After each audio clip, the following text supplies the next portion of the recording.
Good morning, students. Class 8th Maths. Exercise 7.2. Find the cube roots of the following numbers by finding their ones and tens digit.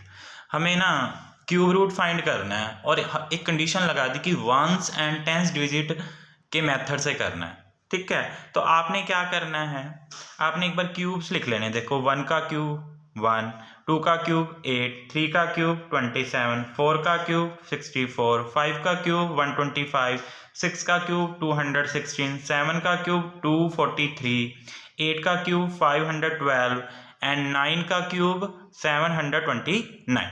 ठीक है, ये हमने cubes लिख दिए।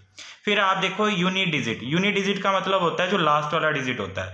तो 1 के क्यूब का जो लास्ट डिजिट है वो 1 ही है, 2 के क्यूब का 8 है तो 8 ही है, 3 के क्यूब का 27 है तो 7 ही आएगा, 4 के क्यूब का 64 है तो 4 ही आएगा, 5 के क्यूब का 125 है तो 5 ही आएगा, 6 के क्यूब का 216 है तो लास्ट में 6 है तो 6 होगा यूनिट डिजिट।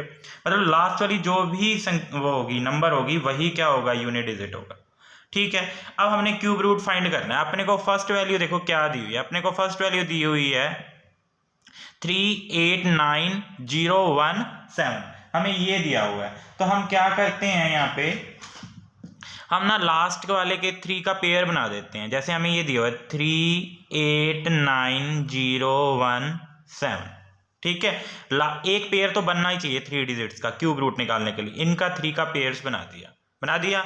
ठीक है, अब ये देखो आप जो 7 है लास्ट डिजिट देखो 7 है। ठीक है, 7 का यूनिट डिजिट क्या है 3। 7 का यूनिट डिजिट क्या है 3, क्योंकि देखो 7 का क्यूब करते हैं 343 होता है, तो यूनिट डिजिट क्या होगा 3 होगा। तो इन 3 नंबर की जगह एक 3 लिखा जाएगा। आया समझ में। अब आगे देखो, आगे वाले ना 2 नंबर्स भी हो सकते हैं, 1 नंबर भी हो सकता है और 3 नंबर्स भी हो सकते हैं, कुछ कितने भी हो सकते हैं। तो अब ये देखो ये भी 3 नंबर्स का एक पेयर बन रहा है। ठीक है, अब आपको ना सिंपल सा वर्क करना है। आप ये चेक कर लो कि जो वैल्यू ये 389 है वो किन दो नंबर्स के क्यूब के बीच में आती है।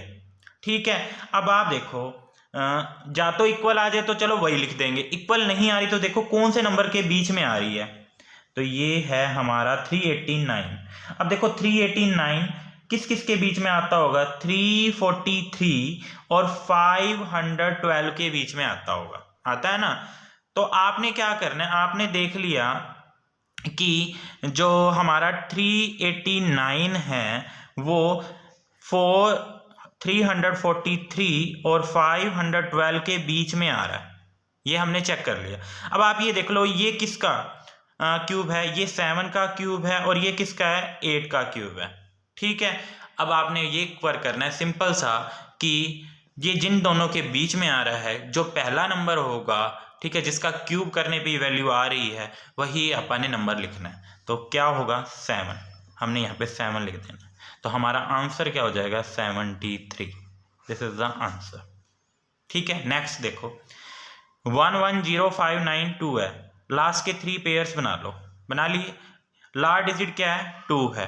ठीक है, 2 का क्यूब 8 होता है। ठीक है, यूनिट डिजिट भी क्या होगा 8, तो इन तीनों की जगह क्या आ जाएगा 8 आ जाएगा। मतलब लास्ट वाले नंबर का हमने यूनिट डिजिट लिखना होता है, वो 8 आ गया। अब 110 देखो किस किस के बीच में आ रहा है, हमें 110 पढ़ा है आगे। ठीक है, 110 आता है 4 और 5 के बीच में, तो 4 का क्यूब और ये 5 का क्यूब।